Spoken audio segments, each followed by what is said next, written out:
నమస్తే, నేను Santosh. Welcome to 30/60. ముందుగా హెడ్లైన్స్. ఉదయం పరారీ, మధ్యాహ్నానికి ఎన్కౌంటర్. జైలు నుంచి ఎస్కేప్ అయిన 8 మంది ఉగ్రవాదుల హతం. తెలంగాణలో చిక్కారు, భోపాల్లో ఖతమయ్యారు. నల్గొండలో పోలీసులపై కాల్పులు జరిపింది ఈ ముఠానే. నా భర్త పోలీసుల అదుపులోనే ఉన్నాడు, ఆచూకీ చెప్పాలని కోర్టును ఆశ్రయించిన ఆర్కే భార్య. అమరావతిలో చంద్రబాబు టెలికాన్ఫరెన్స్, నీరు ప్రగతిపై అధికారులకు దిశానిర్దేశం. కుప్వారాలో 2వ రోజు కొనసాగుతున్న కాల్పులు, ఇంకా ఆగని పాక్ కవ్వింపు చర్యలు.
మావోయిస్ట్ అగ్రనేత ఆర్కే ఆచూకీపై అతడి భార్య శిరీష కోర్టును ఆశ్రయించారు. అత్యవసరంగా విచారించాలంటూ హైకోర్టులో లంచ్ పిటిషన్ దాఖలు చేశారు. ఈ పిటిషన్ను మరి కాసేపట్లో కోర్టు విచారించనుంది. పోలీసుల అదుపులోనే ఆర్కే ఉన్నారని శిరీష ఆరోపిస్తోంది. మరోవైపు పోలీసు శాఖ మాత్రం ఆర్కే దగ్గర లేరని చెబుతోంది.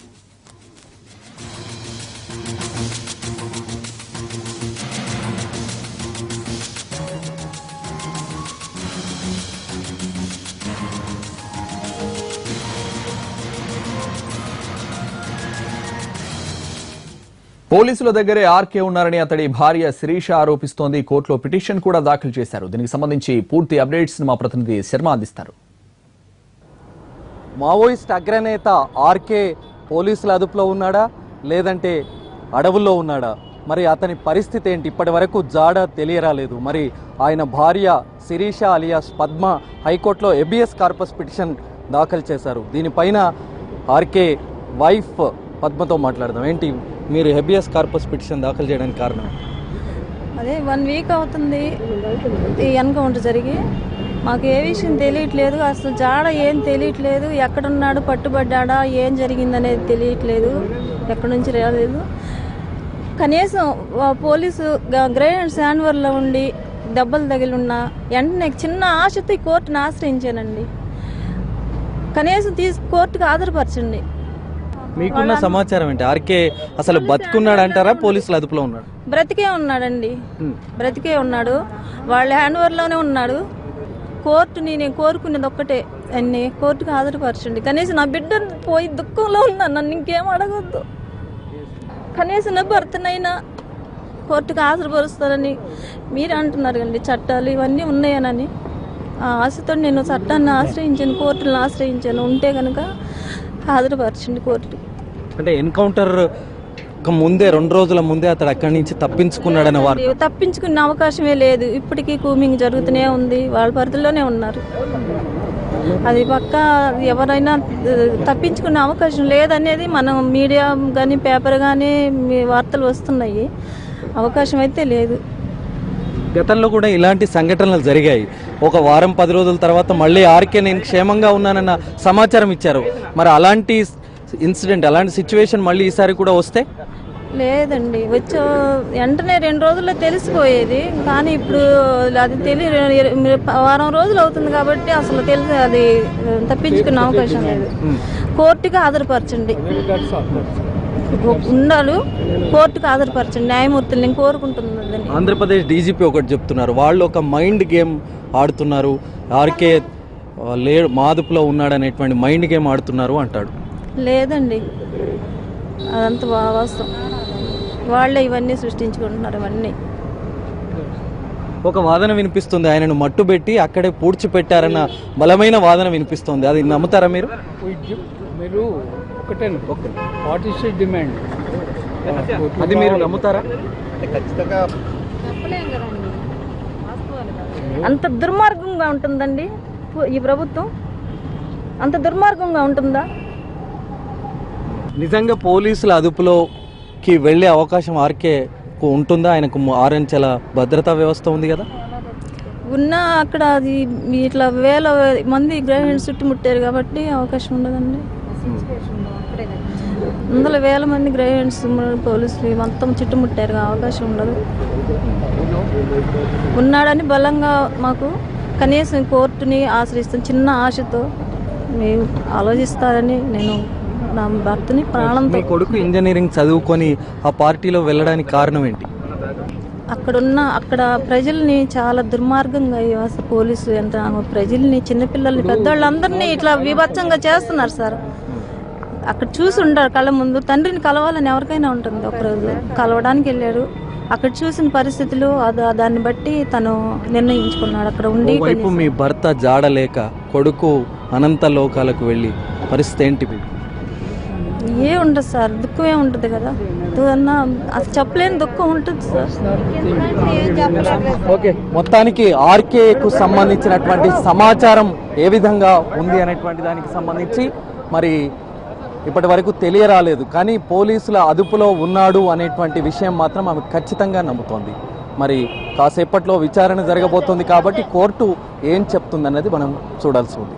కెమెరామెన్ మనోహర్తో అరవింద్ శర్మ, ఎన్టీవీ, హైదరాబాద్.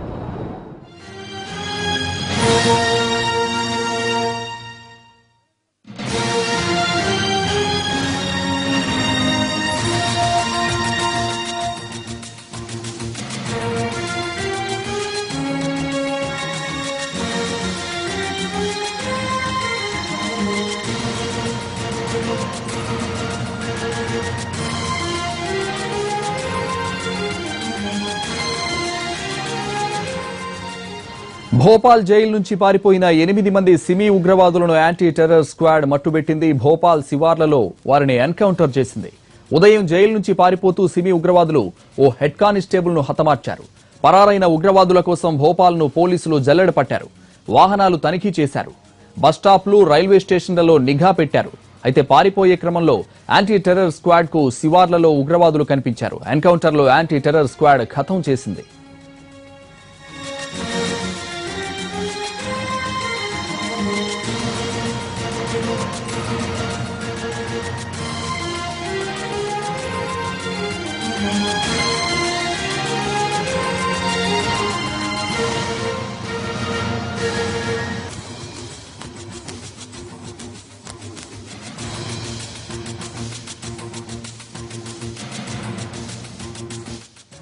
అంతకుముందు వీరంతా భోపాల్ జైలు నుంచి పరారయ్యారు. కాపలా ఉన్న హెడ్ కానిస్టేబుల్ ను హత్య చేసి పరారయ్యారు. తినడానికి ఇచ్చిన కంచం, గ్లాసు, దుప్పట్ల సహాయంతో వీరు ఎస్కేప్ అయ్యారు. సిమీ కార్యకర్తల పరారీతో 8 రాష్ట్రాల పోలీసులు అప్రమత్తమయ్యారు. కేంద్రం కూడా హోంశాఖ నివేదిక కోరింది.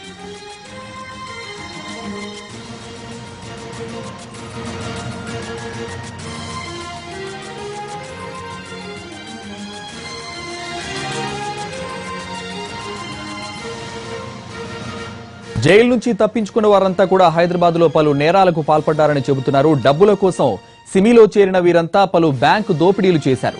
వికారుద్దీన్ కేసు విచారణలో వీరి పేర్లు బయటపడ్డాయి. దీంతో అప్రమత్తమైన తెలంగాణ పోలీసులు సిమీ ఉగ్రవాదులు ఒడిశా సరిహద్దుల్లో అరెస్ట్ చేశారు. ఆ తర్వాత వారు భోపాల్ జైల్లో శిక్ష అనుభవిస్తున్నారు. నిన్న అర్ధరాత్రి వీరంతా జైలు నుంచి తప్పించుకోగా తెల్లవారు నుంచి ఏటీఎస్ పోలీసులతో సహా ఇతర పోలీసులు అధికారులు మహారాష్ట్ర వ్యాప్తంగా ముమ్మర గాలింపు చేపట్టారు. జైలు నుంచి తప్పించుకునే క్రమంలో వీరంతా భోపాల్ శివార్లలో పొలాల్లో నక్కారు. సమాచారం అందుకున్న ఏటీఎస్ పోలీసులు వారిని చుట్టుముట్టి కాల్చి చంపారు. దీంతో ఆపరేషన్ ముగిసింది. దీనికి సంబంధించి మరింత సమాచారం మా ప్రతినిధి కమల్ అందిస్తారు. కమల్, ప్రస్తుతం అందరినీ హతం చేసినట్టేనా, ఇంకా ఎవరైనా మిగిలిన్నారా సిమీ ఉగ్రవాదులు? భోపాల్ సెంట్రల్ జైలు నుంచి పారిపోయినటువంటి 8 మంది సిమీ ఉగ్రవాదుల్ని కూడా యాంటీ టెర్రరిస్ట్ స్క్వాడ్ పోలీసులు, అటు మధ్యప్రదేశ్ పోలీస్ బలగాలు మట్టుబెట్టాయి.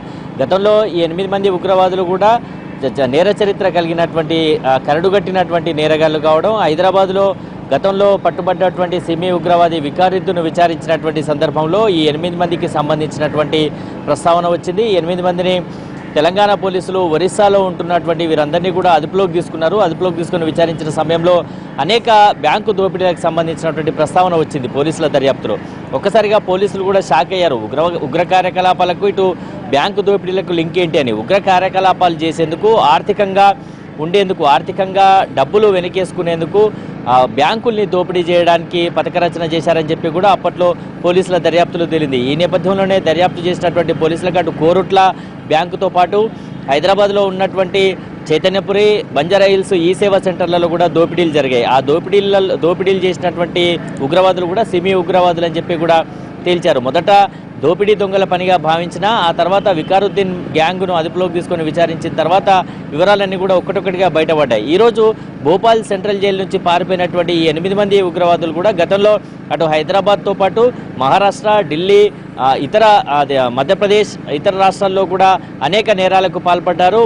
ఏ విధంగా పేలుళ్లు జరపాలన్న దానిపై కూడా పథకరచన చేసేవారు. ఉగ్రవాదులు, ఐఎస్ఐ టెర్రరిస్టులు, ఇంకా కరడుగట్టినటువంటి ఉగ్రవాదులు ఏ విధంగా అయితే పేలుళ్లు జరుపుతారో ఆ మాడ్యూల్ అంతా కూడా వీళ్ళు తయారు చేసుకోవడంలో దిట్టగా మారిపోయారు. గతంలో ఏటీఎస్ పోలీసులు అంతగా వీళ్ళపైన అనుమానం వ్యక్తం చేయకపోయినప్పటికీ కొంతమంది ఉగ్రవాదులు పట్టుబడ్డ తర్వాత వీళ్ళందరి పేర్లు రావడంతో వీరిని అదుపులోకి తీసుకొని విచారిస్తే అనేక నేరాలు బయటపడ్డాయి. దీంతో భోపాల్లో ఉన్నటువంటి కేసులకు సంబంధించి పోలీసులు దర్యాప్తు చేస్తూ అక్కడ మధ్యప్రదేశ్ పోలీసులు భోపాల్ సెంట్రల్ జైల్లో ఉంచారు. ఈరోజు 8 మంది ఉగ్రవాదులు ఏదైతే సిమీ ఉగ్రవాదులు జైలు నుంచి పారిపోయారో ఆ 8 మందిలో గతంలో 3 ఉగ్రవాదులు గతంలో కూడా జైలు నుంచి పారిపోయినటువంటి హిస్టరీ ఉంది.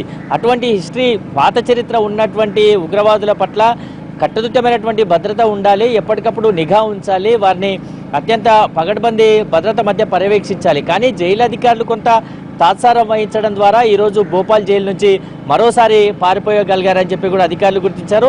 మీరు అడిగినట్లుగా 8 మంది ఉగ్రవాదులు కూడా ఏటీఎస్ పోలీసులు, మధ్యప్రదేశ్ పోలీసులు, ఇతర పక్క రాష్ట్రాల నుంచి వెంటనే రంగంలోకి దిగినటువంటి పోలీసులు, అటు కేంద్ర బలగాలు కూడా ఉగ్రవాదుల కోసం భోపాల్కు హుటాహుటిన చేరుకోవడం జరిగింది.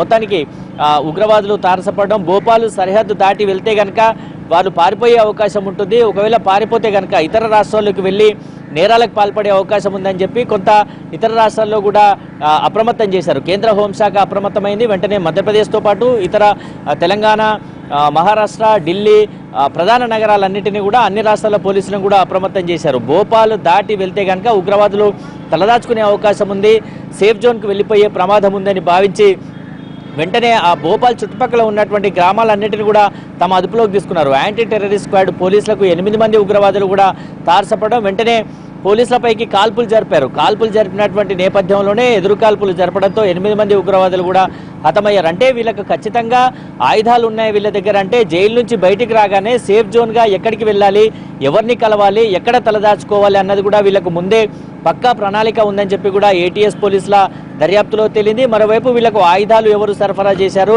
జైలు నుంచి బయటికి రావడానికి ఎవరెవరు సహకరించారన్నది కూడా పోలీసుల దర్యాప్తులో తేలాల్సింది. ఇప్పటికే మధ్యప్రదేశ్ ప్రభుత్వం ఉన్నత స్థాయి సమీక్ష నిర్వహించి అటు జైలు అధికారులు ఈ ఉగ్రవాదులు పారిపోవడానికి బాధ్యులైనటువంటి 4 అధికారులపై సస్పెన్షన్ వేటు విధించింది. మొత్తంగా ఈ ఎపిసోడ్ వెనుక, భోపాల్ జైలు నుంచి ఉగ్రవాదులు పారిపోయినటువంటి ఎపిసోడ్ వెనుక మధ్యప్రదేశ్ ప్రభుత్వం సమగ్ర దర్యాప్తు జరుపుతుంది. కేంద్ర హోంశాఖ కూడా పూర్తిస్థాయి నివేదిక అందజేయాలంటూ కూడా అటు మధ్యప్రదేశ్ ప్రభుత్వాన్ని ఆదేశించింది. సంతోష్, మొత్తంగా 8 మంది ఉగ్రవాదులు కూడా ఈరోజు ఏటీఎస్ పోలీసుల కాల్పుల్లో ప్రాణాలు కోల్పోవడం జరిగింది.